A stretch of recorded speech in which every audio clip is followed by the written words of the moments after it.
Hello mga idol, please like, share and subscribe for more novel stories to uploads. Diyos ng Digmaan, JC Entertainment. Kabanata 401 hanggang Kabanata 410. Kabanata 401. Ika ni Dennis habang nakangiti. Anong oras ang event bukas? Malamang dadaan ako. Buti sana kung may alak na iikot, sabi ni Jack pagkatapos niyang isipin iyon. Ang opening ceremony ay alas 12 ng tanghali. Pero mas maaga sigurong darating ang lahat. Dumaan ka bandang alas 11. Umigop ng kape si Dennis sa kanyang harapan. Ma'am, mayroon akong ilang naaalala tungkol sa hari ng digmaan na iyon, si Magnus Sutherland. Malamang subordinate siya ni Ethan. Tumango si Jack. Sandaling nag-usap ang dalawa bago umalis. Kakalabas lang nila ng coffee shop nang biglang tumawag si Tanya. May problema ba, Miss Tanya? Tanong agad ni Jack pagkatapos niyang sagutin ang tawag. Libre ka ba ngayon? Alauna pa lang ng hapon. Don't tell me na wala ka na sa trabaho. Lalabas na kami ni Yvonne sa pamimili pero ayaw naming magdala ng buong banda ng bodyguards. So, pahiwatig ng tono ni Tanya na bukas siya sa talakayan. Walang problema, tumawa si Jack at hindi alam kung matatawa o maiyak. Siya ang bodyguard ng mga Drake, ngunit ginamit ni Tanya ang ganoong tono para kausapin siya. Malaki ang posibilidad na walang maniniwala dito kung sasabihin niya sa iba. Maya-maya, dumating na si Jack sa harap ng gate ng tirahan ng mga Drake. Pumasok ka sa kotse. Ako na ang magde-drive this time.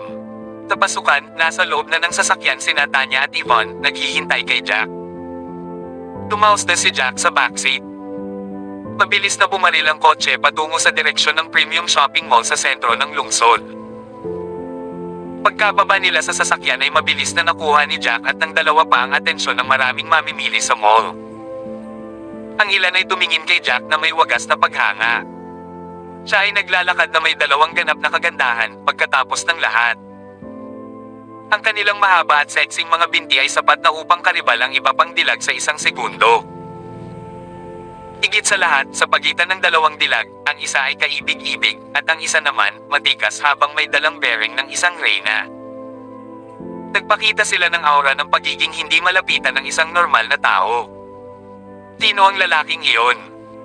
Don't tell me na ang dalawang babaeng iyon ay kanya. Sok. Ang swerte niya, siguro. Tingnan mo, naglalakad siya sa gitna, kasama ang dalawang babae sa tabi niya. At ang dalawang babae ay nakasuot ng mga mamahaling gamit. Malamang sugar daddy nila, hindi pwede. Ang tao ay nakasuot ng gayong ordinaryong damit, hindi mo malalaman. Sa panahon ngayon, ang ilang mayayamang tao ay gustong magpakababa, ngunit sila ay ganap na puno. Kilala ko ang general na ito na ginawaran ng 10 bilyong dolyar ng gobyerno pagkatapos niyang magretiro. Huwag mong banggitin na palagi siyang nagmumura, kumakain pa nga siya ng mga adobong gulay. Ilang lalaki ang hindi napigil ang mag-usap sa kanilang sarili nang makita nila ito. Napaawang ang sulok ng bibig ni Ivan nang marinig ito. Tinaman niya ng tingin ang mga lalaki. Ano ba kasing sinabi mo? Magsalita ka pa ng kalokohan at dudurugin ko lahat ng mata mo. Kasing bulag ng mga paniki kayong grupo. Kabanata 402. Si Tanya na nakatayo sa gilid ay hindi alam kung matatawa o maiyak. Seryoso, ano ang iniisip ni Jack? Bodyguard lang siya pero magkatabi siya sa paglalakad. Naglakad pa siya sa pagitan nila. Hindi nakakagulat na ang lahat ay nagkamali. Seryosong hinala niya ngayon na hindi sinasadya ni Jack. Nang matapos si Yvonne sa kanyang pagsigaw, inikat niya ang kanyang ulo at inikat ang kanyang mga mata kay Jack. Bakit ka naglalakad sa pagitan namin, kuya? Naglalakad ka sa likod namin, hindi mo ba alam iyon? Isang awkward ng ngiti si Jack. Natatakot lang akong makakusahan na tumitingin sa iyong mga puweten kung maglalakad ako sa likod mo. Tsaka medyo maiksi ang palda mo ngayon. Hindi makakabuti para sa akin na maglakad sa likuran. Biglang namula ang mukha ni Yvonne. Sa sobrang galit niya ay nagngangalit siya. She had the inexplainable urge to lunge forward and strangle that beast-heart to death. Anong mali? Hindi ba't ikaw ang nagsabi na tawagan ko siya at samahan siya sa aming pamimili, Yvonne? Nagsisisi ka na ba ngayon? Tumawa si Tanya sa gilid. Anong kinakatakutan mo? Hindi mo kailangang matakot kung wala kang ginagawang masama. Pagkatapos niyang sabihin iyon, inilusot niya ang isang braso niya sa braso ni Jack. Hindi kami natatakot na hindi maintindihan, sabi niya. Kung ang asawa ng isang tao ay nakapansin nito, gayunpaman, paano niya ipapaliwanag ang lahat ng ito sa kanya? Naningkit ang mga mata ni Ivan nang marinig iyon. Nakaramdam siya ng hiya, ngunit hinawakan niya pa rin ang kabilang braso ni Jack. Tama iyan. Tere na at mamili.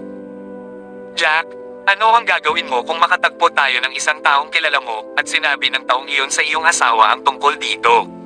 Huwag. Nagkamali ako, okay. Pakiusap mga binibini, patawarin mo ako. Maglalakad ako sa likod mo o sa tabi mo. Paano na? Mabilis na inamin ni Jack ang pagkatalo. Hindi niya lubos maisip ang araw na dalawang dilag ay magsilapit sa kanya sa kanyang kaliwat kanan.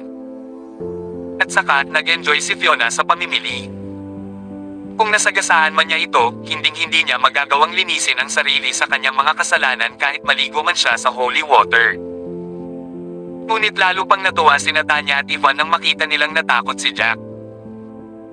Hindi lang sila tumanggi na bitawan si Jack, kundi hinigpitin pa nila ang pagkakahawak sa kanya at nagpatuloy sa paglalakad. Ngayon natatakot ka na. Uli na. Pagamat medyo nahihiya si Ivan, nagsalita siya sa kanyang karaniwang pagkairita para mailagay si Jack sa kanyang pwesto. Ngunit hindi niya inaasahan na may boses ng lalaki na lalabas mula sa likuran. Naku mahal. Hindi ko inaasahan na may kinalaman ka sa isang bodyguard. Napatigil ang tatlo sa kanilang paglalakad nang marinig ang mahiwagang boses na ito. Agad namang binitawan ni Tanya at Ivan ang kamay ni Jack. Si Jack ay tumingin sa kanyang balikat, isang mapait na ngiti ang sumilay sa kanyang mga labi. Iniisip ko kung sino iyon. Siya pala ang taong lumipad sa bilis ng kidlat matapos akong takutin noong isang araw. Hindi estranghero ang lalaking nauna sa kanya. Iyon ay ang lalaking naka-floral shirt noong ilang araw pa, yung Master Flynn mula sa pamilya Bain. Anong coincidence? Hindi ko inaasahan na makakatakas ka dito. Isang malamig na ngiti si Flynn. Tumingin siya kay Tanya at naging lobo ang ngiti nito. Mahal, parang lalo ka lang gumanda kahit ilang araw pa lang ang lumipas simula noong huli kitang nakita, Anya. Bagay sa'yo ang damit. Para kang mas bata at mas nakakaakit. Pagkasabi niya noon ay napalingon siya kay Ivan. You're such a lucky beastard, sabi niya kay Jack. Bodyguard ka lang, pero nakakahanap ka ng dalawang ganyan kagandang babae na sasamahan ka. Sok-sok? Naiingit ako. Sino ito? Tanya. Marami siyang bodyguard pero hindi ko pa siya nakikita. Napansin ni Ivan na may mahigit 20 bodyguard sa likod ng lalaki. Nagsimulang tumaas ang kanyang pulso sa takot. Si Jack lang naman ang inilabas nila. Hindi nila alam kung nagtagumpay si Jack sa lahat ng lalaking iyon kung lalaban sila. Hindi ko rin siya nakita dati. Sa tingin ko siya ay isang aristokrato mula sa Lone City. Huwag mo siyang pansinin. Mababa ang tingin niya sa lahat dahil lang sa may pera siya. Malamang matatakot siya kapag nalaman niya kung sino tayo. Pumalaklak si Tanya na halatang hindi nagbibiro tungkol kay Flynn. Kabanata 403. Sige, tumanggo si Ivan. Totoo na ang mga Drake ang pinakamaimpluwensyang pamilya sa Eastfield. Kahit na ang 4 na pinakamakapangyarihang pamilya dito ay hindi mga kalaban laban sa mga Drake at hindi naglakas loob na saktan sila. Ano ang dapat niyang katakutin? Maliban kung siya ay mula sa pinakamakapangyarihang pamilya sa Lone City. Pagkatapos ng lahat, ang Lone City ay ilang beses na mas malaki kaysa sa Eastfield at natural, mayroon silang higit na kapangyarihan. Ang mga aristokrate doon ay mas malakas kaysa sa mga aristokrate ng Eastfield. Doon, nagtataglay din sila ng nakakatakot na lakas, tanging ang lakas na iyon na kayang takutin ang mga Drake. Sok, sok. Tumigil ka sa pagsisinungaling sa mukha ko. Isang bodyguard lang ang kaya mo. Yay! Sa tingin mo matatakot mo ako. Tumawa si Flynn. Ang aking pamilya ay isang pangalawang klase na aristokratikong pamilya mula sa Lone City, sabi niya. Ano sa tingin mo? Natatakot ka ngayon, hindi ba? Hindi pwede. Isang pangalawang klaseng aristokrate. Takot na takot ako. Nagsuot ng nakakatakot na maskara si Tanya nang marinig iyon. O Diyos ko, isang pangalawang klaseng aristokrata. Lagot tayo. Lagot tayo. Nakipaglaro din si Yvonne sa kanya. Ha? Buti na lang natakot ka. Naisip ni Flynn na sila ay tunay na natakot at sumabog sa tawanan. Dahil takot na takot kayo, maging babae kayo. Ano ang silbi ng isang bodyguard? Kung ikaw ang kasama ko, sinisigurado ko na simula ngayon kahit patagilid kang maglakad, walang maglalakas loob na magsabi ng kahit ano. Natuwa si Jack nang marinig iyon. Don't tell me na galing ka sa pamilya ng alimango. Mahilig kang maglakad ng patagilid kapag nasa labas ka. Tama iyan. Young Master Crab. Ha? Talagang si Father Crab ang kanyang ama at nandyan si Grandfather Crab na pangiti si Tanya sa tuwa nang marinig iyon. Gaano kakatapang na magsalita tulad ng sa Baines. Napaawang ang sulok ng bibig ni Flynn. Sa sobrang galit niya ay namutla ang buong mukha niya. Walang nangahas na magsalita tungkol sa mga Baines ng ganoon sa Lone City. Higit pa rito, ang Eastfield ay hindi kasing lakas ng Lone City. Iyon ang dahilan kung bakit wala siyang dapat ikatakot bukod sa ilang mga first class na aristokratikong pamilya at ang mga Drake. Nagpasya na lang siyang mag-cut straight to the point at iwinagayway ang kamay. Bugbugin ang lalaki hanggang mamatay. Alisin ang mga babae. Magtikim ako ng 2 dilag ngayon. How dare you look down on the Baines? Ipapaalam ko sa iyo ang tunay na kahulugan ng pagsisisi ngayon. Tingnan mo dito, ang pagkakasala sa ating young master ay katulad ng paghuhukay ng sarili mong libingan. Kunin mo. Alam nila na ang aming young master ay mula sa isang pangalawang klaseng aristokratikong pamilya, gayunpaman, naglakas loob pa rin silang guluhin siya. Ang lakas ng loob mo. Nagsimulang maglakad ang mga bodyguard, may masasamang ngiti sa kanilang mga mukha. Mga bago ito. Parang tinapon mo ang basurang ginamit mo noong nakaraan. Nag-hire ka ba ng mas maraming profesional na manlalaban mula sa Lone City? Hindi nakilala ni Jack ang sino man sa mga bodyguard na nauna sa kanya. Isang matamis na ngiti ang ibinigay niya habang nagsasalita. Ha? Hindi naman masyadong masama ang memory mo, restart ka. Talagang natatandaan mo na hindi ito ang mga bodyguard noong una. Natawa si Flynn at sinabing, ang galing mo. Kung luluhod ka at magmakaawa at magboluntaryong tulungan ang mga Baines mula ngayon, pag-iisipan ko kung dapat kong iligtas ang iyong buhay. Kabanata 404. Hindi alam ni Jack kung matatawa ba siya o maiiyak nang marinig iyon. Sa nakikita ko, ikaw ay isang magandang lalaki at namumukod tangi ka sa karamihan, sabi niya. Bakit hindi mo naisip na tulungan akong magpakinis ng sapatos ko? Yung grateful F-sucker. Kunin mo siya. Mabangis na bulyo ni Flynn habang winawagayway ang kanyang kamay. Siya ay isang taong kinikilala at pinahahalagahan ang mga talento sa mga tao, ngunit ang isa pang lalaki ay tumanggi na tanggapin ang kanyang alok. Ito ay isang bagay na hindi niya kailanman mahulaan. Mukhang mas magaling itong mga bodyguard kesa sa mga nakaharap ko last time. Pero basura pa rin sila sa paningin ko. Napakunot ang mga labi ni Jack sa isang mapait na ngiti. Nagdalawang hakbang pasulong at ikinuyom ang kanyang mga kamao na unang gumalaw. Ang mga lalaking unang sumugod ay nakatanggap ng suntok sa kanilang mga mukha bago sila nakasagot. Lumipad sila pabalik, dumura ng dugo sa kanilang mga ngipin sa harap, sira. Ang isa sa mga lalaki, na mukhang 30-odd, ay may napakabilis na kamao, at ang kanyang diskarte ay napakahusay. Pinagmasdan siya ni Jack. Ang husay sa pakikipaglaban ng lalaking ito ay malamang na medyo mas mahusay kaysa sa ilang assistant commander sa hukbo. Gayunpaman, hindi siya banta sa mga mata ni Jack. Naikuyom niya ang kanyang mga kamao at sumuntok pasulong, ang kanyang kamao ay sumasalubong sa isa pang lalaki. Sa isang iglap, nagsalubong ang kamao ng 2 lalaki. Lumipad pa atras ang isa pang lalaki na walang paraan para makaganti. Huminga ng malalim ang lalaki, mamawa sa kanyang mga ugat ang matinding pagkabigla. Isa siguro siya sa pinakamalakas sa grupo ng mga bodyguard na ito. Hindi niya inaasahan na magiging ganoon kalakas si Jack na mas mabilis kaysa sa kanya na mapapalipad siya ng isang kamao. Para siyang nakaharap sa isang malaking bato. Hindi umabot ng isang buong minuto ang lahat ng 20 bodyguard ay nakahiga sa sahig. Pakiramdam ng ilan sa kanila ay nabali ang kanilang mga braso. Hinawakan ng isa sa kanila ang kanyang kamay kasama ang isa, umiiyak sa sakit. Ang iba ay nawalan ng kaunti sa kanilang mga ngipin at umaagos ang dugo mula sa kanilang mga butas ng ilong. Young Master Bane, tama ba? Oras na para sumikat ka. Halika. Ikaw na. Ngayong natalo na silang lahat, hindi ba dapat umasenso ka na bilang kanilang Young Master? Umiti si Jack at sumenya sa kabilang lalaki. Napalunok si Young Master Bane at tinitigan ang mga bodyguard sa sahig. Tumutulo ang malamig na pawis sa kanyang batok. Maya-maya, sa wakas ay nagsalita na rin siya ng pabiro, nagbibiro lang ako. Noong araw na iyon, nakita ko na mayroon kang napakahusay na kasanayan sa pakikipaglaban. Kaya sinadya kong mag-ipon ng ilang manlalaban ngayon at dinala sila sa mga lansangan, umaasang makakasagasa sa iyo at makalaban sila sa iyo.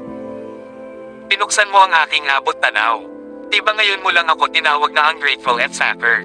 Nakangiting tanong ni Jack. Hindi pwede. Tinabi ko na ngang nagbibiro ako.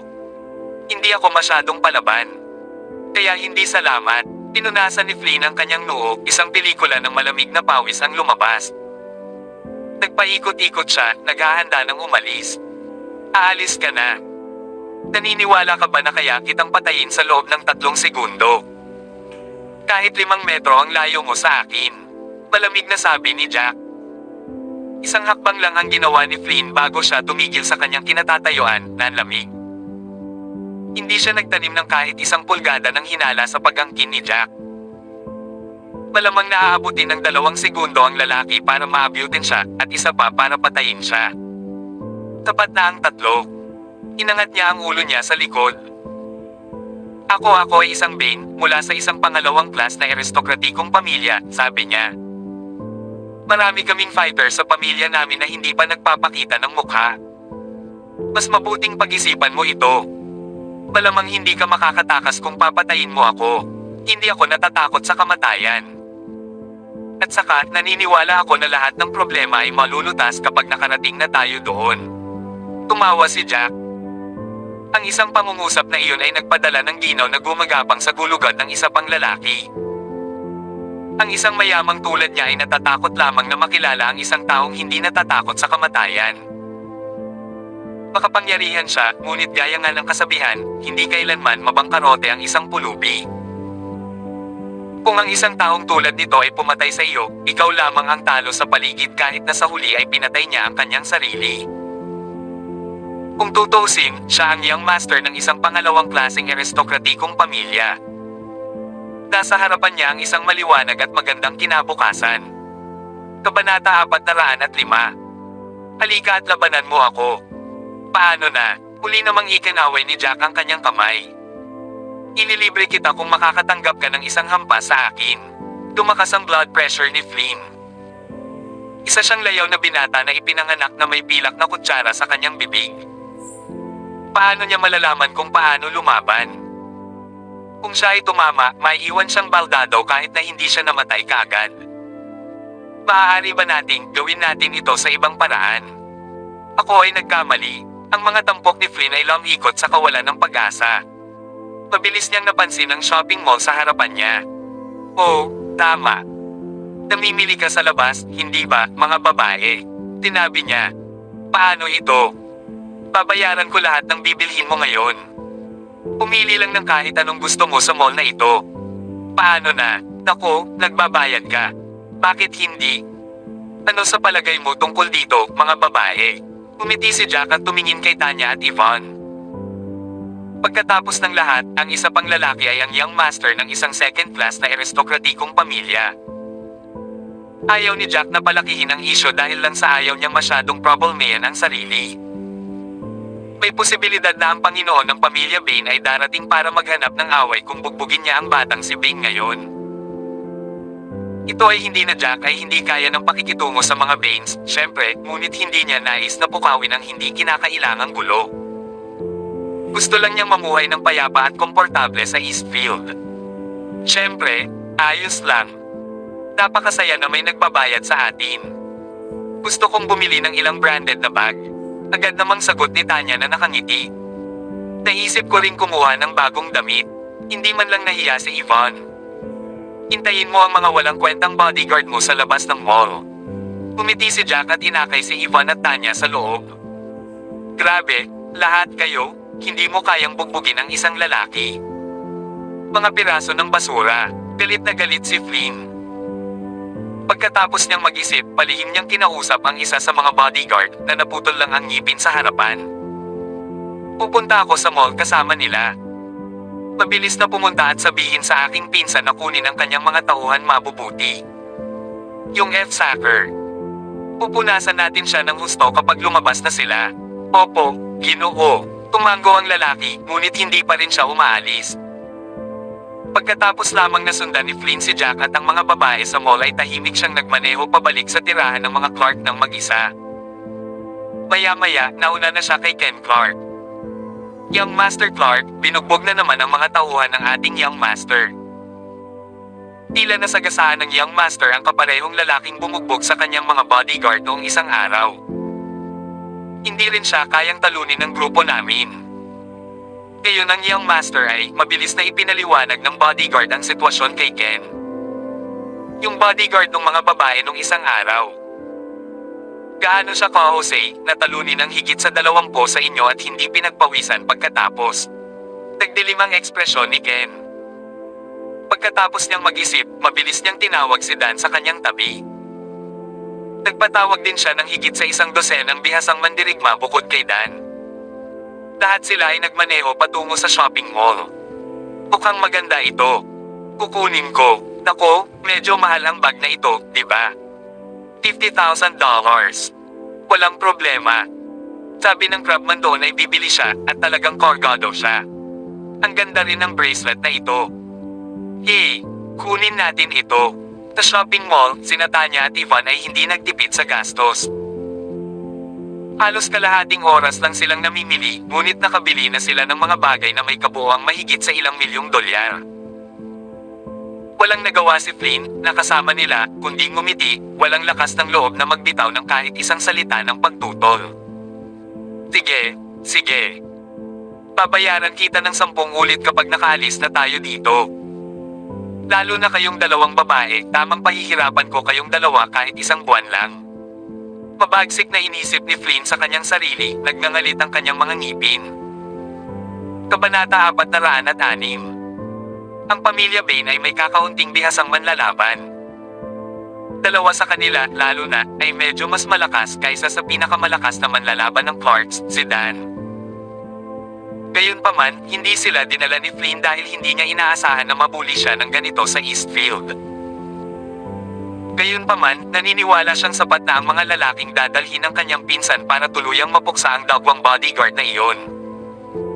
Halos kalahating oras pa silang namimili. Si Tanya at Yvonne ay nagtipon ng mga bagay na nagkakahalaga ng humigit kumulang 20 milyong dolyar. Hindi mapigilan ang sakit sa puso ni Flynn. Naisip niya na hindi kayang gumastos ng ganoon kalaking pera ang dalawang babae habang namimili. Kung tutuusin, hindi nila kayang bitbitin ang ganoong karaming gamit. Sino ang nakakaalam na bibili sila ng mga magagarang relo, hikaw, pabango, at kung ano-ano pang gamit. Bale mahal sila, maliit lang at madaling dalhin. Ang kanyang pamumutla ay kinuha sa isang nakamamatay na lilam sa oras na sila ay tapos na. Wow! Ang sarap gumastos ng pera. Iniunat ni Tanya ang kanyang mga braso sa itaas ng kanyang ulo. Halos damyugo ang ilong ni Flynn sa kanyang figure. Tama. Napakatagal na simula nang bumili ako ng ganito karaming bagay. Ang sarap sa pakiramdam. Yvonne then stretched her arms also. Lalong naging pambabae ang kanyang figure at halos himatayan si Flynn sa kaba. Kahit gaano pa sila kaganda, gumastos na sila ng 20 milyong dolyar. Bagamat si Flynn ay hindi kapos sa pera, ang kanyang pera ay hindi tumubo sa mga puno. Ang halagang iyon ay nagpasakit sa kanyang puso at pitaka. Walang halaga ang 20 milyong dolyar kung ang dalawang dilag na ito ay kanyang mga kasintahan. Hindi lang sila ang mga babae niya bagaman, ngunit may posibilidad din na ang bodyguard ay natulog sa kanila noon. Nakaramdam siya ng kawalang kasiyahan dito pagkatapos gumastos ng 20 milyong dolyar. Malapit na siguro ang pinsan ko. Halos 1 oras na rin. Nakakunot ang noo ni Flynn habang iniisip ito. Hindi niya maiwasang mapasulyap sa entrance ng shopping mall. Anong problema, young Master Bane? Ano ang tinitignan mo? Isang misteryosong ngiti ang ibinigay ni Jack. May hinahanap ka ba? Tumalon si Flynn sa kanyang upuan at mabilis na nagwagayway ng dismissal hand. Hindi pwede. May napansin akong coffee shop sa first floor. Bakit hindi tayo uminom ng ilang tasa ng kape doon? Young Master Bane. Huwag mong sabihin sa akin na nasasaktan ka sa pagkawala ng iyong pera kaya hinihila mo kami para uminom ng kape. Napangiti si Yvonne. Kung tutusin, hindi ka maaaring gumastos ng ganoong kalaking pera habang umiinom ng kape, dagdag niya. At sino ang nakakaalam? Ang isa, 2 oras ay maaaring lumipas lamang kung mag-uudyok tayo ng usapan. Hindi. Ang iyong tren ng pag-iisip ay medyo makinis. Agad na kumaibot ang sulok ng bibig ni Flynn. Masyadong tuso ang Yvonne na ito na mahulaan ang kanyang motibo sa isang iglap. Isa pa, talagang may ganoon siyang pag-iisip. Kung hindi niya hahayaan ang 2 dilag na ito na magpatuloy sa paglalakad sa paligid ng mall, malaki ang pagkakataon na kailangan niyang gumastos ng mas maraming pera. Hindi pwede. Nag-aalala lang ako na pagod kayong 2, kaya naghanap ako ng lugar para makapagpahinga. Nagmamadaling paliwanag ni Flynn, itong halaga ng pera ay wala sa akin. Maganda ang lahat basta't masaya kayong 2. Kalimutan mo na. Gabi na. Balik muna tayo. Ayoko nang mamili. Nagsalita si Tanya pagkatapos niyang isipin iyon. Oo. Pagod na ako sa sobrang lakad ko. At marami na kaming nabili. Balik na tayo. Tigaw ni Yvonne. Malapit ka na bang umalis? Nakaramdam ng kaunting pag-aalala si Flynn. Hindi pa niya nakikita ang kanyang pinsan at ang kanyang mga tauhan hanggang ngayon. Paano kung umabot ng ilang sandali ang pinsan niya pagkatapos nilang umalis? Malalampasan niya ang isang ginintoang pagkakataon noon. At saka, gagastusin niya ang lahat ng perang iyon para sa wala. Anong mali? Gusto mo ipagpatuloy natin ang pamimili? Ganyan ba talaga kalaking pera mo? Nagulat si Tanya kay Flynn. Kabanata 407. Ahem. Hindi naman sa pumuputok ang bulsa ko, pero ang hirap kayang samahan ng mga ganitong dilag habang namimili. At sila ay tulad bombshells masyadong. Maaari tayong mamili ng kalahating oras pa. Kahit na ang kanyang puso ay sumasakit para sa kanyang pera, ang ekspresyon ni Flynn ay walang pakialam. Gusto lang niyang itigil ang mga ito ng ilang sandali pa. Sino ang nakakaalam kung makakasagabal siya sa mga ito sa hinaharap kung aalis sila ng ganoon lang? Maghihintay siya hanggang sa dumating ang kanyang pinsan at patayin ang lalaking iyon. Makikipaglaro siya sa mga babae at tuluyang ilalabas ang sama ng loob na hawak niya. Hindi bale na. Ayokong mamili. Tara na, ngunit hindi nagustuhan ni Tanya at Yvonne ang pagsasamantala sa iba. Ginawa nila ito para lang maturuan ng leksyon ng lalaki. Kung tutusin, hindi rin sila nagkukulang sa pera. Pagkatapos nilang sabihin iyon, pumunta ang 3 sa unang palapag at lumabas ng mall. Pagkapunta ni Flynn sa entrance, hindi pa rin dumarating si Ken at ang iba pa. Sumikip ang kanyang dibdib sa pagkabalisa. Lahat ng bodyguard niya ay nakaupo lahat sa sahig. Ito ay maliwanag na sila ay nasangkot sa isang away mula sa dati, at ngayon sila ay mukhang ganap na nanlulumo. Hindi siya sumigaw na umalis sila. Halatang hindi rin naglakas loob na umalis ang mga bodyguard. Bakit wala pa sila? Pinagmasdan niya si Jack at ang iba pa na naglalakad patungo sa kanilang sasakyan. Si Flynn ay nasa matinding estado ng takot ngayon at hindi niya alam kung ano ang gagawin. Gayunpaman, sa sandaling ito, nag-zoom ang ilang sasakyan at pumarada sa malapit. Lumabas sa mga sasakyan sina Ken at Dan at isang buong pangkat ng mga lalaki. Tumalon sa tuwa ang puso ni Flynn nang makitang maraming lalaki ang dinala ng kanyang pinsan, mahusay na manlalaban. Agad niyang kinausap si Tanya at ang iba pa, "Stop right there. Kayong mga selfies. Sobrang laki ng pera mo tapos aalis ka ng ganun-ganun lang." Sa iyong panaginip, agad namang lumingon si Jack. Isang malamig na ngiti ang sumilay sa kanyang labi. Nagpatawag pala ng reinforcements ang Beastard. Isa pa, ang mga reinforcement ay pamilyar na mukha sa kanya. Nako, matapang ka, di ba, iyang Master Bane? Mukhang ang mga lalaking lumalapit ay iyong mga pampulakas. Tumingin si Tanya at hindi niya maiwasang mapangiti rin. Ha? Basta alam mo. Ang aking pinsan ay isang pangalawang klaseng aristokrate dito, ang young master ng pamilya Clark. Akala mo kaya mo akong i-bully kasi foreigner ako dito. I'm willing to bet na narinig mo na ang pinsan ko. Natatakot ka ba ngayon? Napaka-confident ni Flynn. Naniniwala siya na hindi makakalaban ni Jack ang grupong ito ng mga bodyguard. Flynn, huwag mong sabihin sa akin na sila ang mga taong nang-aapi sa iyo. Lumapit si Ken at pinag-aralan si Jack at ang iba pa. Nagdilim ang ekspresyon niya.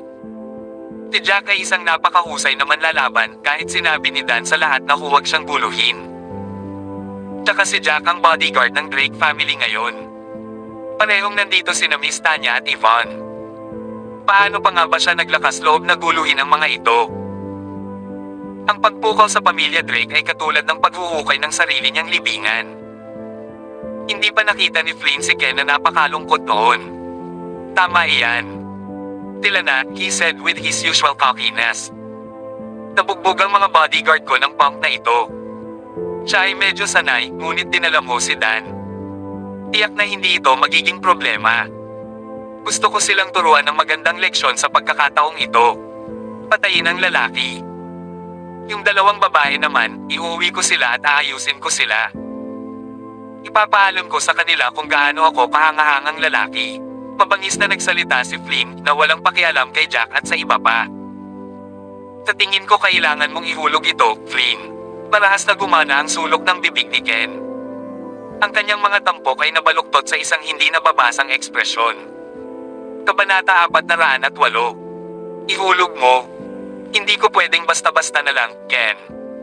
Nangako kang tutulungan mo ako. Alam mo ba?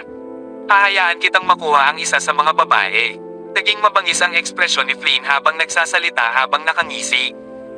Young Master Bane, huwag ka nang magsalita pa. May death wish ka ba? Napakadilim ng ekspresyon ni Dan na tila tinatakpan ng mga ulap ng bagyo. Tinaman niya ng tingin si Flynn. Ano? May death wish ako. Yay! Anong ibig mong sabihin? Walang paraan na hindi mo matatalo ang punk na ito. Hindi pa rin alam ni Flynn ang sitwasyon, wika niya habang tumatawa. Tinasabi ka nilang tumahimik ka. Hindi mo ba naririnig iyon? Gusto nga ni Jack makipagpalitan ng kalokohan sa ibang lalaki. Itinadyakan niya ang kanyang paa sa lupa at sumugod pasulong. The next second, nakatayo na siya sa harap ni Flynn. Tibakan niya ang isa pang lalaki. Lumipad pa atras si Flynn at bumagsak sa lupa na may solidong langit-ngot. Pamyubyo ang dugo sa bibig na ito at medyo nawala ang mga ngipin niya. Ikaw, ang lakas ng loob mong saktan ako. Galit na galit si Flynn na lahat ng kulay ay nawala sa kanyang mukha. Pista niya, ang taos puso kong paghingi ng tawad. This is the first time na nakapunta sa Eastfield ang pinsan ko kaya medyo naliligaw siya dito.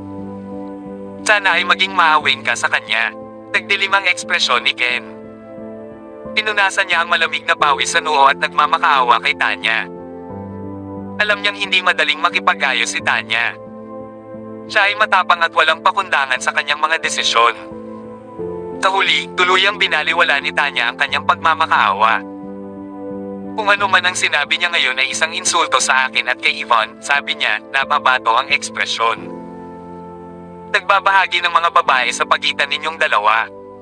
Sa tingin niya ba hindi ko maintindihan ang ibig sabihin nun? Pagkasabi niya nun ay binigyan niya ng masama si Flynn na nakahandusay sa sahig. Tingnan mong mabuti ang salamin. Paano ngang isang gamo-gamo ay tumutugma sa isang paro-paro? Sabi niya. Hinayaan ko na itong dumausda sa iyo noong isang araw sa mga lansangan. Ngayon, binigyan kita ng pangalawang pagkakataon sa pamamagitan ng pagpayag na bilhan mo ako ng mga bagay. Hindi ko akalain na tatawagin mo si Ken para sa reinforcement. Deserve mo ang nakuha mo this time. Ano ang nangyayari? Sino? Sinong ito? Ken, bakit ka natatakot sa kanya? Natarante si Flynn. Palagi niyang inaakala na si Tanya ay anak lamang ng isang normal na negosyante. Tila mas higit pa siya ngayon. Ito si Miss Tanya Drake, miyembro ng Drake. Kilala mo ba si James Drake? Narinig mo na ba ang tungkol sa anak ng pinakamayamang tao sa buong Eastfield? Tinagat ni Ken ang kanyang mga ngipin, halos lumuwa ng dugo. Ang kanyang pinsan kapatid ay lubhang kapos-palad. Hindi lang niya na-provoke ang isang taong importante, na-provoke din niya ang anak ng mga Drake. Halos pinipirmahan niya ang sarili niyang death certificate. Hindi siya magsasawang magtaas ng kahit isang daliri kahit na nagpasya si Tanya na patayin siya. Ang pamilya Drake, napabuntong hininga si Flynn nang marinig iyon. Bakit siya naging malas? Kaunti lang sa mundo ang hindi niya ma-provoke. Hindi niya akalain na makakasagabal siya sa isa sa kanila. Higit sa lahat, masyadong low profile ang babaeng ito. Isang bodyguard lang ang inilabas niya at hindi pinakita ang kanyang kayamanan. Walang makapaghuhula na anak siya ng mga Drake. Nagkamali ako, Miss Tanya. Ginawa ko lang ito dahil hindi ko alam na ikaw iyon. Mabilis na nakiusap si Flynn, pakiusap, iligtas mo ako. Ngayon lang kita binilhan ng napakaraming bagay. Walang mga palusot. Iyon ay isang bagay ng nakaraan. Ang pagtawag mo kay Ken at sa iba pa dito ay ibang-iba. Umalukip-kip si Tanya sa dibdib. Pagkatapos niyang isipin iyon, sinabi niya kay Jack, Jack, pailay mo ang isang braso niya. Ipaalala niya ito habang buhay. Kabanata 409. Oo, ginang. Tumanggaw si Jack. Hindi naman kasi sila na-provoke nung B-start na yun dati. Saka naglakas loob siyang ipahiya si Miss Tanya. Ito ay hindi makatwiran para sa kanila na payagan siya upang makatakas dito. Huwag kang maglakas loob. Sinasabi ko sa iyo ngayon, ako ay isang Bane, at ang aking pamilya ay isang pangalawang klaseng aristokrate sa Lone City. Ang aming pangalawang klaseng aristokratikong pamilya doon ay mas malakas kaysa sa inyong lahat dito. Napakalakas din ng Big 5 nanograms pamilya namin. Ang iyong lakas ay nakasalalay lamang sa iyong kayamanan at iyong mga ari-arian. Ang iyong mga mandirigma ay maaaring hindi nangangahulugang mas malakas kaysa sa amin. Takot na takot si Flynn nang makita niya si Jack na naglalakad. Wala siyang ibang magawa kundi ang magbuntong hininga at takutin ang ibang lalaki. Masyado kang matakot, talagang pinagbabantaan mo kami sa halip na magmakaawa para sa iyong buhay sa sandaling ito. Tumawa si Jack at humakbang pasulong. Hinawakan niya ang braso ng kausap at hinigpitin ang pagkakahawak dito. Snap! Ang paggalaw ni Jack ay mukhang casual, ngunit ang bitik ng isang buto ay pumutok ng malakas at malinaw. Ikaw, hindi kailanman sa pinakamabangis na panaginip ni Flynn na si Jack, isang bodyguard lamang, ay maglalakas loob na gumawa ng ganito sa kanya. Ang matinding paghihirap ay nawala ang lahat ng kulay sa kanyang mukha at siya ay nawala ng malay. Nagulat din ang mga gulugad ni Ken at Dan. Natigilan sila ng hindi maintindihan. Napakabisyo ni Jack. Siya ay hamampas ng walang pag-aalinlangan. Higit sa lahat, tila hindi siya gumamit ng lakas, ngunit halatang bali ang braso ni Flynn, at hindi ito isang malinis na bali, ngunit ito ay ganap na nabasag. Pistanya, nakikita mo naman sa sarili mo, di ba? Walang paraan para iligtas ang braso ng lalaking ito. Ang magagawa lang niya ay putulin ito. Tumingon si Jack at kinausap si Tanya. Pagaling. Umiti si Tanya at sinabihan si Ken, Young Master Clark, kunin mo ang iyong pinsan at umalis ka. At sabihin sa kanya na huwag nang manghuli ng mga babae sa mga lansangan mula araw hanggang gabi. Pinakaayaw ko sa mga pervert na katulad niya. Consider it a mercy na hindi ko siya pinatay kahit 3 beses niya akong ginagalit. Papatayin ko siya for sure kapag dumating siya ulit. Oo, Miss Tanya. Tama ka. Ihahatid ko na siya at aalis na. Huwag mag-alala tungkol sa anumang bagay. Sisiguraduhin kong makakarating sa kanya ang mensahe mo. Bagamat hindi nasisiyahan si Ken na hindi ipinagkaloob sa kanya ni Tanya ang ilang dignidad, ngunit wala siyang pagpipilian kundi ang kilalani. Ken ang kanyang malas. Sa lahat ng taong ma-offend niya, ang B-start na ito ay kailangan lang masaktan si Tanya Drake. Tara na. Ipapadala namin si Young Master Bane sa ospital. Pakiramdam ni Ken ay walang magawa. Tinapunan niya ng matalim na tingin si Jack bago umalis. Mukhang si Jack ay isang napakahusay na manlalaban. Sabi ni Ken kay Dan habang nakaupo sila sa kotse pagkaalis nila. Nakakatawa siyang malakas. Parang hindi niya gaanong ginamit ang lakas niya ngayon pero nakakatakot na. Kung gagamitin niya ang kanyang tunay na lakas, ito ay magiging napakapangangilabot na hindi ko ito maiisip. Pinunasan ni Dan ang isang kislap ng malamig na pawis. Pinag-isipan niya ito saglit bago niya idinagdag, logically speaking, ang ganoong skilled fighter ay hindi maaaring maging isang normal na ungol pagkatapos ng 5 taon ng pagiging militar. Siguradong may hawak siyang posisyon. Oo. Ang punk na iyon ay malamang na hindi ang iyong run-of-the-mill na sundalo. Malamang commander siya. Napakunot din ang noo ni Ken, nag-isip muna bago siya nagsalita, syempre, no way na general siya. Matagal na siyang nagpakitang gilas kung hawak niya ang ganoong posisyon. O kung siya ay isang Diyos ng digmaan. Kung siya ay isang commander, hulaan ko na siya ang punong commander. Taglit itong pinag-isipan ni Dan at sinabing, oh, tama. Narinig ko na binabayaran ka ng gobyerno ng humigit kumulang 1 bilyon bilang bonus sa pagre-retiro kung isa kang head commander. Mga 10 milyon lang ang nakukuha ng mga regular commander. 1 buong bilyon. Napaawang ang sulok ng bibig ni Ken nang marinig ito. Kung talagang may 1 bilyon si Jack sa kanyang account, hindi ba nangangahulugan iyon na maaari niyang ilabas ang perang kailangan para sa kaarawan ni Lolo Taylor? Kabanata 410. Maya-maya pa, umiling si Ken sa hindi makapaniwala. Hindi pwede. Bakit napaka-low profile ng punk na iyon kung mayroon nga siyang 1 bilyong dolyar? Hindi ko alam.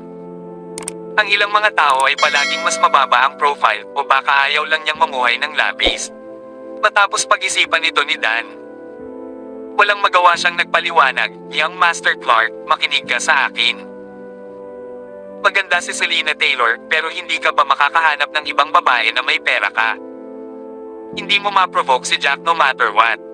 Intindihin, tumahimik ka. Tigilan mo na ang pagmamaktol sa akin na para kang nanay ko. Galit na bulalas ni Ken, labis na hindi nasisiyahan. Hindi lang siya makapaniwala na magiging sobrang low profile si Jack kung marami siyang pera. Ang punk ay isang mahusay na manlalaban, oo, ngunit hindi ito nangangahulugan na siya ay isang commander o isang bagay sa hukbo. At saka, paano kung siya ay isang commander? Mamamatay pa rin siya kapag na-provoke niya ang isang lalaking tulad ni Ken Clark. Ngayon, wala na siyang dahilan para mabalisa. Naniniwala siya na ang usapin ni Jack ay malulutas mismo kapag dumating ang kaarawan ni Lolo Taylor. Tisipain siya sa Taylors. Kung wala talagang paraan para paalisin siya, siguradong papatayin si Jack ng bag ng gamot na kasama ni Zina. Napabuntong hininga si Dan nang makita niya ang galit ni Ken. Nasabi na niya ang kailangan niyang sabihin bilang subordinate. Wala siyang paraan kung ayaw pa ring makinig ni Young Master Clark. In the end, Dan flashed a bitter smile and said to Ken, paano mo ito ipapaliwanag sa tita mo? Dumating ang pinsan mo para magbakasyon at para magsaya kasama ka. Biglang na dilema si Ken. Anong magagawa natin? Masasabi lang natin ang totoo. Hiningi niya ito. Wala na sigurong magagawa ang tita at tito ko kundi tanggapin ito kapag nalaman nila ang nangyari. Kung tutusin, nasaktan niya ang mga Drake.